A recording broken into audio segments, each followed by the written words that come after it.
गणेशाय नमः। ओम नमो भगवते वासुदेवाय। गॉड इज ट्रू में आप सबका स्वागत है। भाद्रपद मास भगवान श्री कृष्ण को समर्पित है।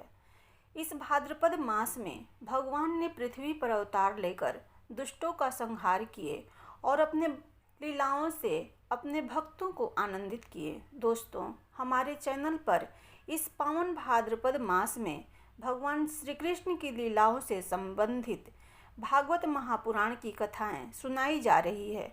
अगर आप लोग सुनना चाहें तो सुन सकते हैं। श्रीमद् भागवत महापुराण 10वां स्कंध, पहला अध्याय। भगवान के द्वारा पृथ्वी को आश्वासन, वसुदेव देवकी का विवाह और कंस के द्वारा देवकी के 6 पुत्रों की हत्या। राजा परीक्षित ने पूछा, भगवान, आपने चंद्रवंश और सूर्यवंश के विस्तार तथा दोनों वंशों के राजाओं का अत्यंत अद्भुत चरित्र वर्णन किया। भगवान के परम प्रेमी मुनिवर, आपने स्वभाव से ही धर्म प्रेमी यदुवंश का भी विशद वर्णन किया। अब कृपा करके उसी वंश में अपने अंश श्री बलराम जी के साथ अवतीर्ण हुए भगवान श्री कृष्ण के परम पवित्र चरित्र भी हमें सुनाइए। भगवान श्री कृष्ण समस्त प्राणियों के जीवन दाता एवं सर्वात्मा हैं। उन्होंने यदुवंश में अवतार लेकर जो जो लीलाएं की, उनका विस्तार से हम लोगों को श्रवण कराइए। जिनकी तृष्णा की प्यास सर्वदा के लिए बुझ चुकी है, वे जीवन मुक्त महापुरुष जिसका पूर्ण प्रेम से अतृप्त रहकर गान किया करते हैं, मुमुक्षु जनों के लिए जो भव रोग का रामबाण औषध है तथा विषयी लोगों के लिए भी उनके कान और मन को परम आह्लाद देने वाला है। भगवान श्री कृष्ण के ऐसे सुंदर सुखद रसीले गुणानुवाद से पशुघाती अथवा आत्मघाती मनुष्य के अतिरिक्त और ऐसा कौन है जो विमुख हो जाए, उससे प्रीति न करे। जब कुरुक्षेत्र में महाभारत युद्ध हो रहा था और देवताओं को भी जीत लेने वाले भीष्म पितामह आदि अतिथियों से मेरे दादा पांडवों का युद्ध हो रहा था, उस समय कौरवों की सेना उनके लिए अपार समुद्र के समान थी, जिसमें भीष्म आदि बड़े वीर मक्षों की निगल जाने वाले तिमिंजिल मक्षणों की भांति भय उत्पन्न कर रहे थे। परंतु मेरे स्वमान्य धन्य पितामह भगवान श्री कृष्ण के चरण कमलों की नौका का आश्रय लेकर उस समुद्र को अनायासी पार कर गए।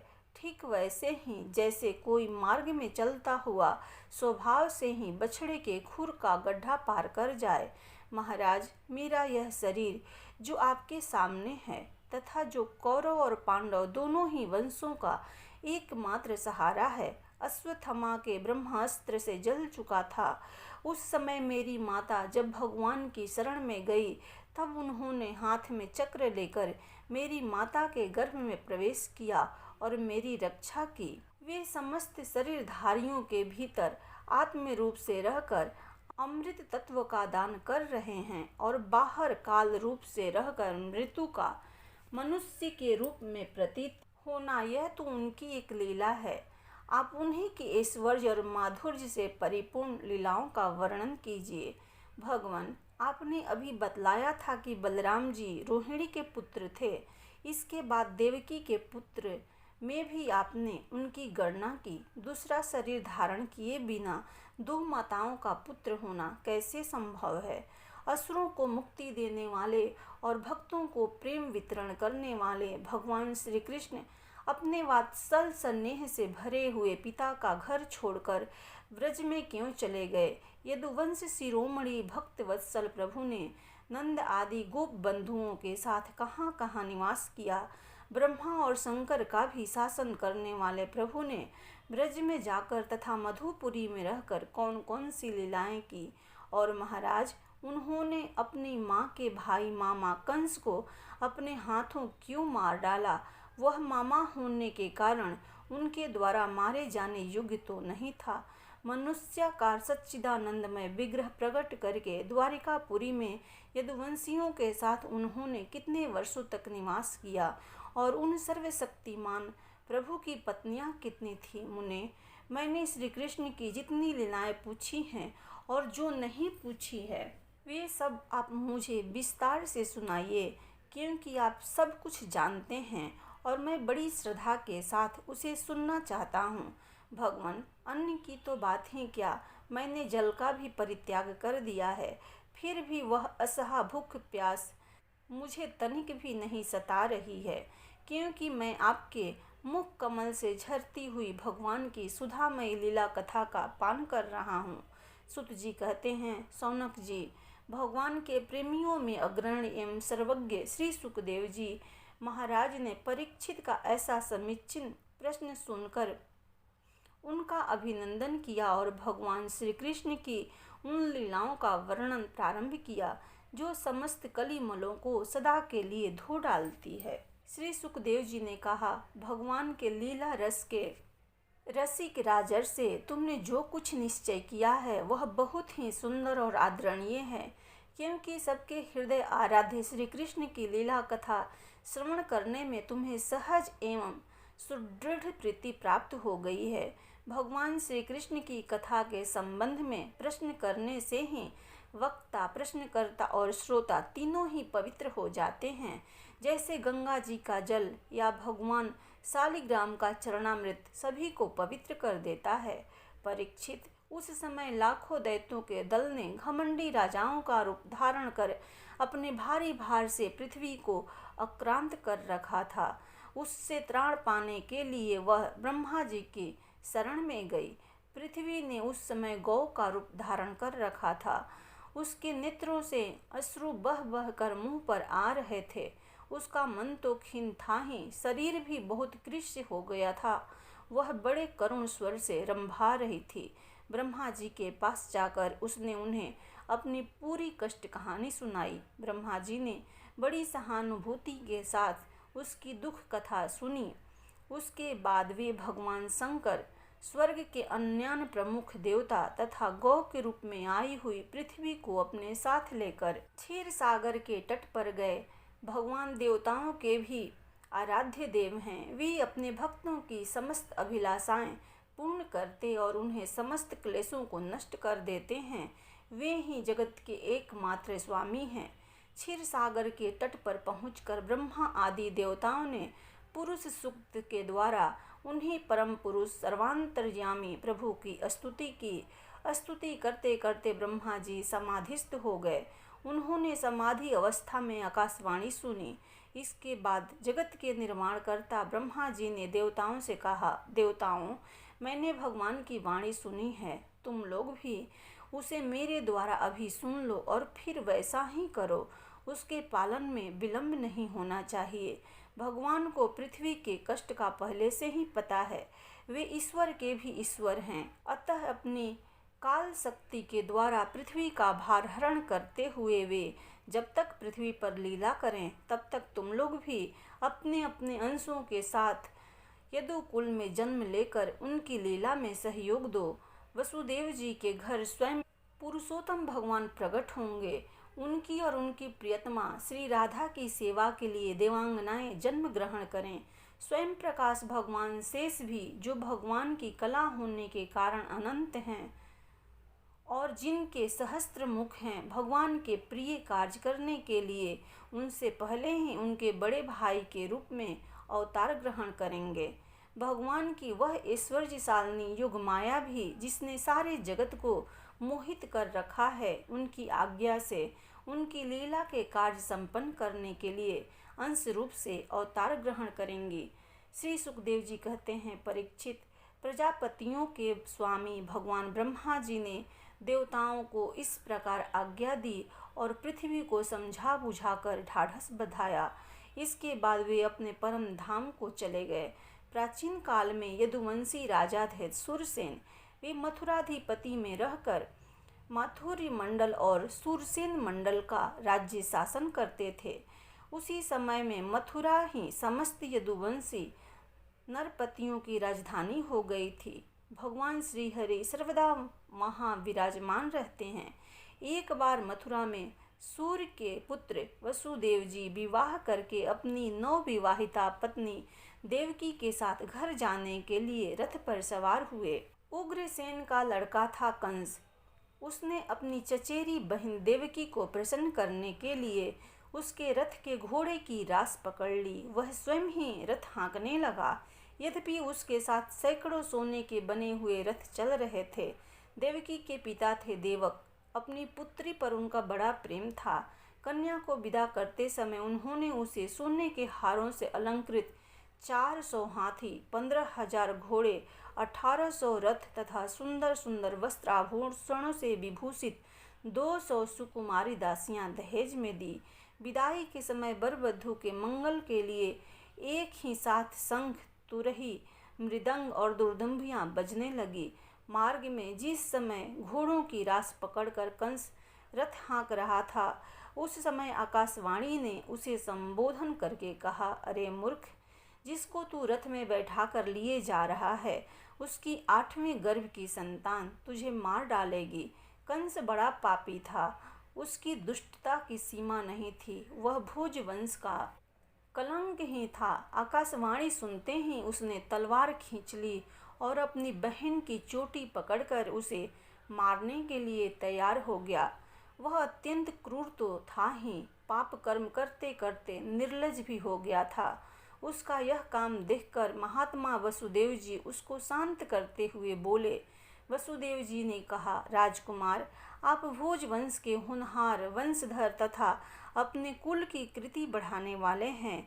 बड़े बड़े सुरवीर आपके गुणों की सराहना करते हैं। इधर यह एक तो स्त्री, दूसरे आपकी बहन और तीसरे यह विवाह का शुभ अवसर। ऐसी स्थिति में आप इसे कैसे मार सकते हैं? वीरवर, जो जन्म लेते हैं उनके शरीर के साथ ही मृत्यु भी उत्पन्न होती है। आज हो या 100 वर्ष के बाद जो प्राणी है उसकी मृत्यु होगी ही। जब शरीर का अंत हो जाता है तब जीव अपने कर्म के अनुसार दूसरे शरीर को ग्रहण करके अपने पहले शरीर को छोड़ देता है। उसे विवश होकर ऐसा करना ही पड़ता है। जैसे चलते समय मनुष्य एक पैर जमाकर ही दूसरा पैर उठाता है और जैसे जोंक किसी अगले तिनके को पकड़ लेती है तब पहले के पकड़े हुए तिनके को छोड़ती है, वैसे जीव भी अपने कर्म के अनुसार किसी शरीर को प्राप्त करने के बाद ही इस शरीर को छोड़ता है। जैसे कोई पुरुष जागृत अवस्था में राजा के ऐश्वर्य को देखकर और इंद्रादि के ऐश्वर्य को सुनकर उसकी अभिलाषा करने लगता है और उसका चिंतन करते करते उन्हीं बातों में घुल मिलकर एक हो जाता है तथा स्वप्न में अपने को राजा या इंद्र के रूप में अनुभव करने लगता है, साथ ही अपने दरिद्र अवस्था के शरीर को भूल जाता है।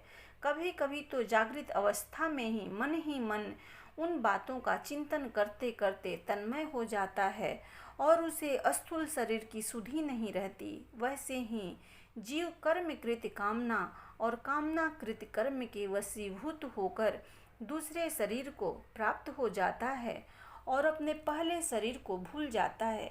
जीव का मन अनेक विकारों का पुंज है।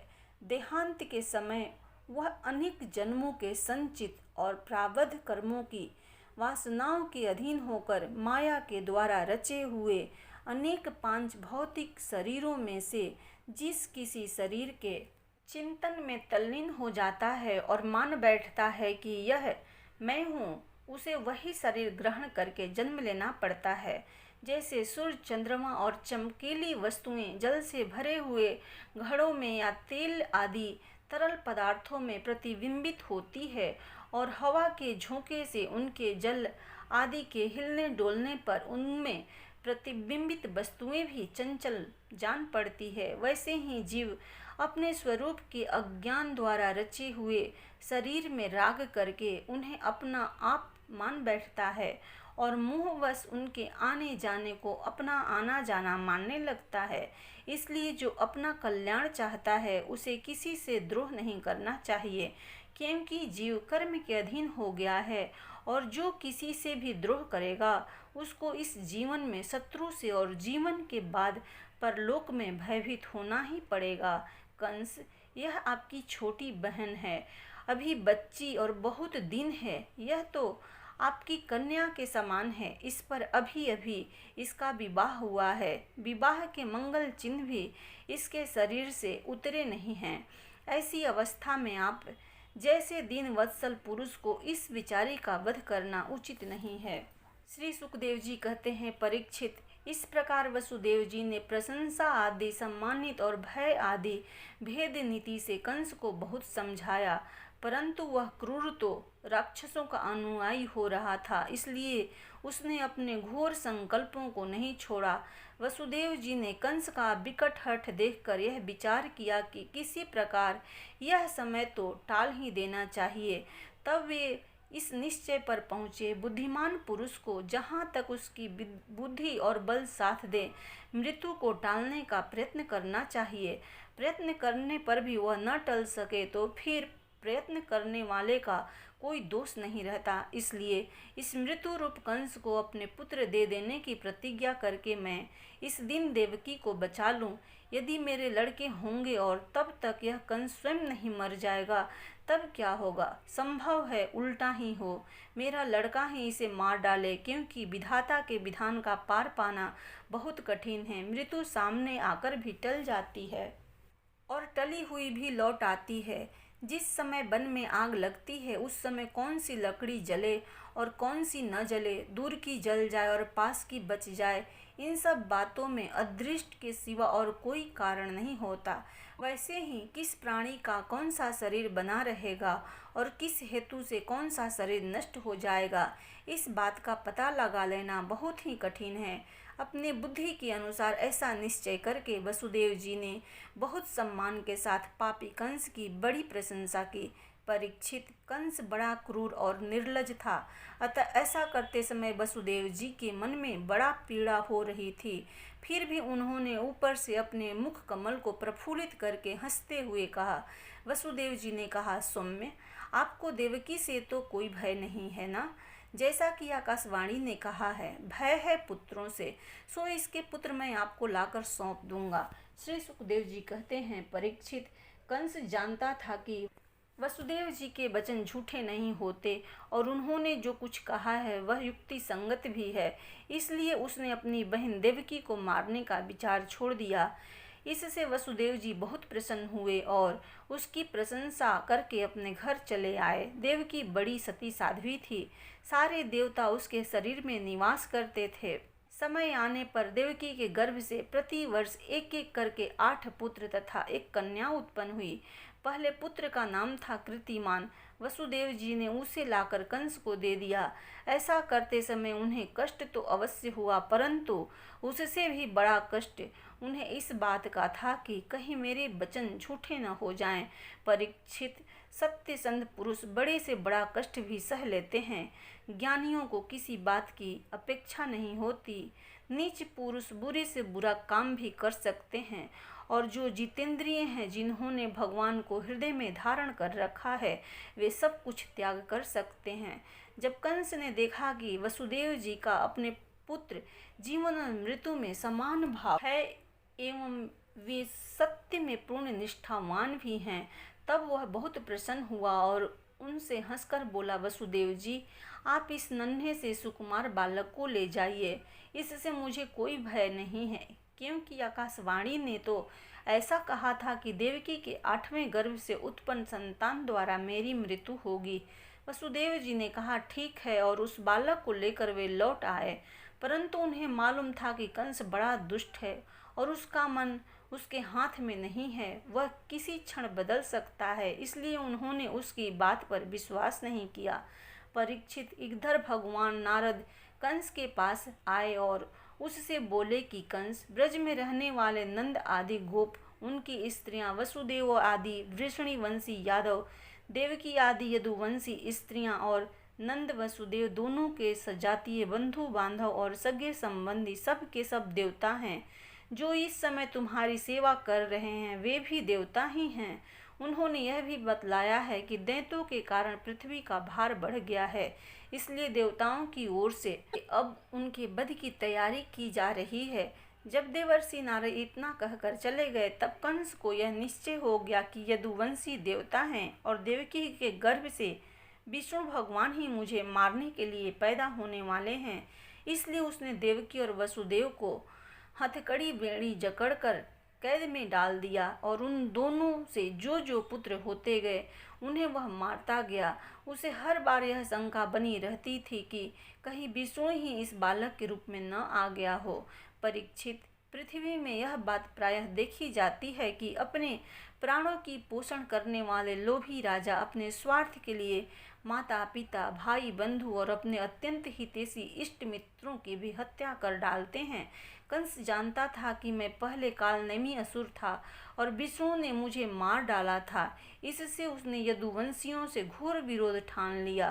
कंस बड़ा बलवान था। उसने यदु, भोज और अंधक वंश के अधिनायक अपने पिता उग्रसेन को कैद कर लिया और शूरसेन देश का राज्य वह स्वयं करने लगा। इति प्रथमो अध्याय। प्रेम से बोल भगवान श्री कृष्ण की जय।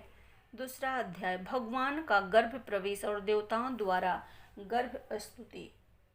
श्री सुखदेव जी कहते हैं, परीक्षित, कंस एक तो स्वयं बड़ा बली था और दूसरे मगध नरेश जरासंध की उसे बहुत बड़ी सहायता प्राप्त थी।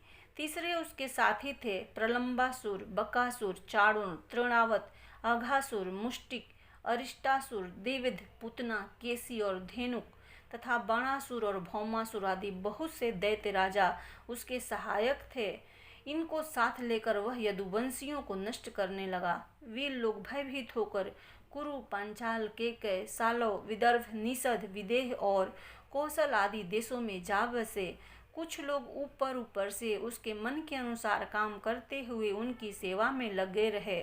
जब कंस ने एक एक करके देवकी के 6 बालक मार डाले, तब देवकी के 7वें गर्भ में भगवान के अंश रूप श्री शेष जी, जिन्हें अनंत भी कहते हैं, पधारे। आनंद स्वरूप शेष जी के गर्भ में आने के कारण देवकी को स्वाभाविक ही हर्ष हुआ, परंतु कंस शायद इसे भी मार डाले। इस भय से उनका शोक भी बढ़ गया। विश्वात्मा भगवान ने देखा कि मुझे ही अपना स्वामी और सर्वस्व मानने वाले यदुवंशी कंस के द्वारा बहुत ही सताए जा रहे हैं। तब उन्होंने अपनी युग माया को यह आदेश दिया, देवी कल्याणी, तुम ब्रज में जाओ। वह प्रदेश ग्वालों और गौओं से सुशोभित है। वहाँ नंद बाबा के गोकुल में वसुदेव की पत्नी रोहिणी निवास करती है। उनकी और भी पत्नियां कंस से डरकर गुप्त स्थानों में रह रही है। इस समय मेरा यह अंश, जिसे शेष कहते हैं, देवकी के उदर में गर्भ के रूप में स्थित है। उसे वहां से निकालकर तुम रोहिणी के पेट में रख दो। कल्याणी, अब मैं अपने समस्त ज्ञान, बल और अंशों के साथ देवकी का पुत्र बनूंगा और तुम नंद बाबा की पत्नी यशोदा के गर्भ से जन्म लेना। तुम लोगों को मुँह मांगी वरदान देने में समर्थ होवोगी। मनुष्य तुम्हें अपनी समस्त अभिलाषाओं को पूर्ण करने वाली जानकर धूप, दीप, नैवेद्य एवं अन्य प्रकार की सामग्रियों से तुम्हारी पूजा करेंगे। पृथ्वी में लोग तुम्हारे लिए बहुत से स्थान बनाएंगे और दुर्गा, भद्रकाली, विजया, वैष्णवी, कुमुंदा, चांडिका, कृष्णा, माधवी, कन्या, माया, नारायणी, ईशानी, शारदा और अंबिका आदि बहुत से नामों से पुकारेंगे। देवकी के गर्भ से खींचे जाने के कारण शेष जी को लोग संसार में संकर्षण कहेंगे, लोक रंजन करने के कारण राम कहेंगे और बलवानों में श्रेष्ठ होने के कारण बलभद्र भी कहेंगे। जब भगवान ने इस प्रकार आदेश दिया, तब योगमाया ने जो आज्ञा ऐसा कहकर उनकी बात शिरोधार्य की और उनकी परिक्रमा करके वे पृथ्वी लोक में चली आई तथा भगवान ने जैसा कहा था वैसा ही किया। जब जोग माया ने देवकी का गर्भ ले जाकर रोहिणी के उदर में रख दिया, तब पुरवासी बड़े दुख के साथ आपस में कहने लगे, हाय बेचारी देवकी का यह गर्भ तो नष्ट ही हो गया। भगवान भक्तों को अभय करने वाले हैं, वे सर्वत्र सर्व रूप में हैं, उन्हें कहीं आना जाना नहीं है। इसलिए वे वसुदेव जी के मन में अपनी समस्त कलाओं के साथ प्रकट हो गए। उसमें विद्यमान रहने पर भी अपने को अव्यक्त से व्यक्त कर लिया। भगवान की ज्योति को धारण करने के कारण वसुदेव जी सूर्य के समान तेजस्वी हो गए। उन्हें देखकर लोगों की आंखें चौधिया जाती। कोई भी अपने बल, वाणी तथा प्रभाव उन्हें दबा नहीं सकता था। भगवान की उस ज्योतिर्मय अंश को जो जगत का परम मंगल करने वाला है, वसुदेव जी के द्वारा आधान किए जाने पर देवी देवकी ने ग्रहण किया। जैसे पूर्व दिशा चंद्र देव को धारण करती है, वैसे ही शुद्ध सत्व से संपन्न देवी देवकी ने विशुद्ध मन से सर्वात्मा एवं आत्म स्वरूप भगवान को धारण किया। भगवान सारे जगत के निवास स्थान हैं। देवकी उनका ही निवास स्थान बन गई, परंतु घड़े आदि के भीतर बंद किए हुए दीपक का और अपनी विद्या दूसरों को न देने वाले ज्ञान खल की श्रेष्ठ विद्या का प्रकाश जैसे चारों ओर नहीं फैलता, वैसे ही कंस के कारागार में बंद देवकी की भी उतनी शोभा नहीं हुई। देवकी के गर्भ में भगवान विराजमान हो गए थे। उनके मुख पर पवित्र मुस्कान थी और उनके शरीर की कांति से बंदी गृह जगमगाने लगा था। जब कंस ने उसे देखा तब वो मन ही मन कहने लगा, अब की बार मेरे प्राणों के ग्राहक विष्णु ने इसके गर्भ में अवश्य प्रवेश किया है, क्योंकि इसके पहले देवकी कभी ऐसी न थी। अब इस में मुझे शीघ्र ही शीघ्र कुछ करना चाहिए। देवकी को मारना तो ठीक न होगा, क्योंकि वीर पुरुष स्वार्थवश अपने पराक्रम को कलंकित नहीं करते। एक तो यह स्त्री है, दूसरे बहन और तीसरे गर्भवती है। इसको मारने से तो तत्काल ही मेरी कृति, लक्ष्मी और आयु नष्ट हो जाएगी। वह मनुष्य तो जीवित रहने पर भी मरा हुआ ही है, जो अत्यंत क्रूरता का व्यवहार करता है। उसकी मृत्यु के बाद लोग उसे गाली देते हैं। इतना ही नहीं, वह देहाभिमानियों के योग्य घोर नरक में भी अवश्य अवश्य जाता है। यद्यपि कंस देवकी को मार सकता था, किंतु स्वयं ही वह इस अत्यंत क्रूरता के विचार से निवृत्त हो गया। अब भगवान के प्रति दृढ़ बैर का भाव मन में गांठ कर उनके जन्म की प्रतीक्षा करने लगा। वह उठते बैठते, खाते पीते, सोते जागते और चलते फिरते सर्वदा ही श्री कृष्ण के चिंतन में लगा रहता। जहाँ उसकी आंख पड़ती, जहाँ कुछ खड़का होता, वहाँ उसे श्री कृष्ण दिख जाते। इस प्रकार उसे सारा जगत ही श्री कृष्ण पे दिखने लगा। परीक्षित, भगवान शंकर और ब्रह्मा जी कंस के कैद खाने में आए। उनके साथ अपने अनुचरों सहित समस्त देवता और नारद आदि ऋषि भी थे। वे लोग सुमधुर वचनों से सबकी अभिलाषा पूर्ण करने वाले श्री हरि की इस प्रकार स्तुति करने लगे। प्रभो, आप सत्य संकल्प हैं। सत्य ही आपकी प्राप्ति का श्रेष्ठ साधन है। सृष्टि के पूर्व, प्रलय के पश्चात और संसार की स्थिति के समय इस असत्य अवस्थाओं में भी आप सत्य हैं। पृथ्वी, जल, तेज, वायु और आकाश, इन 5 अदृश्यमान सत्यों के आप ही कारण हैं और उनमें अंतर्यामी रूप में विराजमान भी हैं। आप इस दृश्यमान जगत के परमार्थ स्वरूप हैं। आप ही मधुर वाणी और समदर्शन के प्रवर्तक हैं। भगवान, आप तो बस सत्य स्वरूप ही हैं। हम सब आपकी शरण में आए हैं। यह संसार क्या है? एक सनातन वृक्ष। इस वृक्ष का आश्रय है एक प्रकृति। इसके 2 फल हैं, सुख और दुख। 3 जड़ें हैं, सत्य, रज और तम। 4 रस हैं, धर्म, अर्थ, काम और मोक्ष। इसके जानने के 5 प्रकार हैं, श्रोत, त्वचा, नेत्र, रसना और नासिका। इसके 6 स्वभाव हैं, पैदा होना, रहना, बढ़ना, बदलना, घटना और नष्ट हो जाना। इस वृक्ष की छाल हैं 7 धातुएं, रस, रुधिर, मांस, मेद, अस्थि, मंजा और शुक्र। 8 शाखाएं हैं, 5 महाभूत, मन, बुद्धि और अहंकार। इसमें मुख आदि 9 द्वार, खोड़र है, प्राण, अपान, व्यान, उदान, समान, नाग, क्रूर, कुकल, देवदत्त और धनंजय, ये 10 प्राण ही इसके 10 पत्ते हैं। इस संसार रूप वृक्ष पर 2 पक्षी हैं, जीव और ईश्वर। इस संसार रूप वृक्ष की उत्पत्ति के आधार एकमात्र आप ही हैं।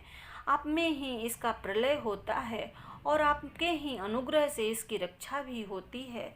जिसका चित्त आपकी माया से आवृत हो रहा है, इस सत्य को समझने की शक्ति खो बैठा है, वे ही उत्पत्ति, स्थिति और प्रलय करने वाले ब्रह्मादि देवताओं को अनेक देखते हैं। तत्वज्ञानी पुरुष तो सबके रूप में केवल आपका ही दर्शन करते हैं।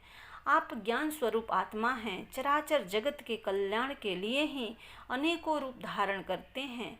आपके वे रूप विशुद्ध, अप्राकृत, सत्वमय और संत पुरुषों को बहुत सुख देने वाले हैं, साथ ही दुष्टों को उनकी दुष्टता का दंड भी देते हैं, उनके लिए अमंगलमय भी होते हैं। कमल के समान कोमल अनुग्रह भरे नेत्रों वाले प्रभु, कुछ बिरले लोग ही आपके समस्त पदार्थों और प्राणियों के आश्रय स्वरूप रूप में पूर्ण एकाग्रता से अपना चित्त लगा पाते हैं और आपके चरण कमल रूपी जहाज का आश्रय लेकर इस संसार सागर को बछड़े के खूर के गड्ढे के समान अनायासी पार कर जाते हैं। क्यों न हो, अब तक के संतों ने इसी जहाज से संसार सागर को जो पार किया है। परम प्रकाश स्वरूप परमात्मन, आपके भक्त जन सारे जगत के निष्कपट प्रेमी सच्चे हितैषी होते हैं। वे स्वयं तो इस भयंकर और कष्ट से पार करने योग्य संसार को पार कर ही जाते हैं, किंतु औरों के कल्याण के लिए भी वे यहाँ आपके चरण कमलों की नौका स्थापित कर जाते हैं। वासुदेव, वास्तव में सत्पुरुषों पर आपकी महान कृपा है, उनके लिए आप अनुग्रह स्वरूप ही हैं।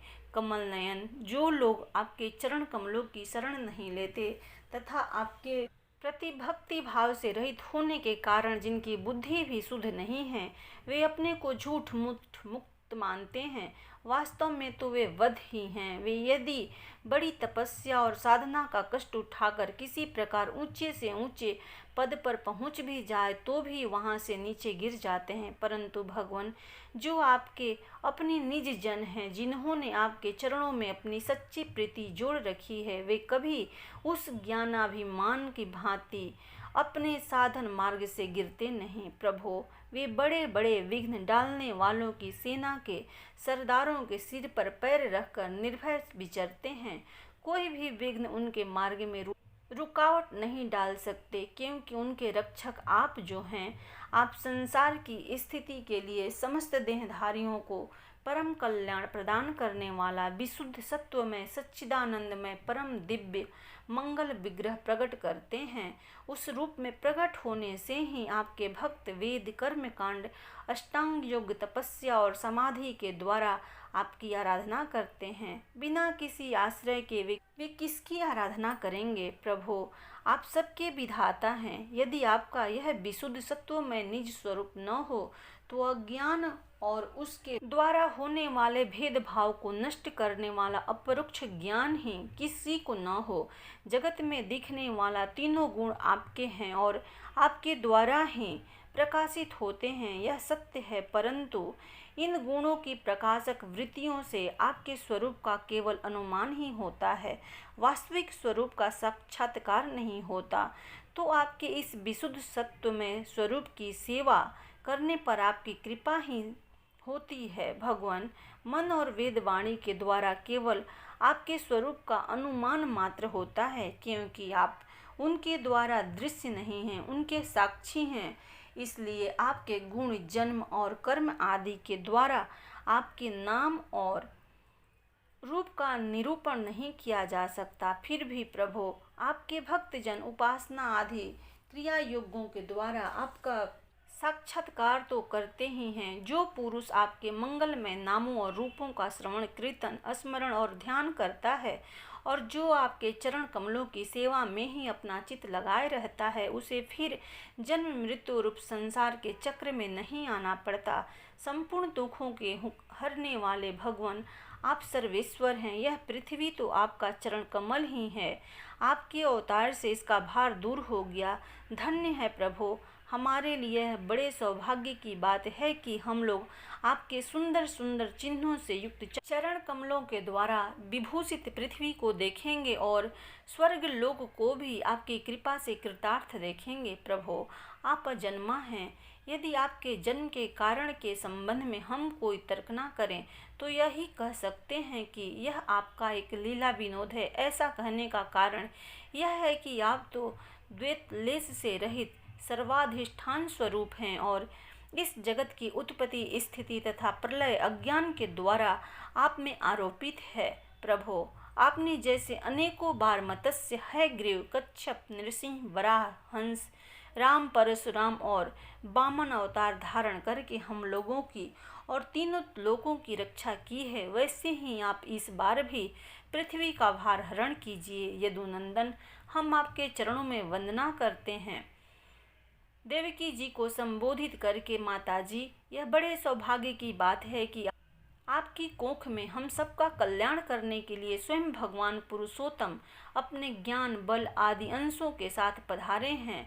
अब आप कंस से तनिक भी मत डरिए, अब तो वह कुछ ही दिनों का मेहमान है, आपका पुत्र यदुवंशी की रक्षा करेगा। श्री सुखदेव जी कहते हैं, परीक्षित, ब्रह्मादि देवताओं ने इस प्रकार भगवान की स्तुति की, उनका रूप यह है, इस प्रकार निश्चित रूप से तो कहा नहीं जा सकता। सब अपनी अपनी मति के अनुसार उनका निरूपण करते हैं। इसके बाद ब्रह्मा और शंकर को आगे करके देवगण स्वर्ग में चले गए। इति द्वितीयोध्याय। प्रेम से बोलो भगवान कृष्ण की।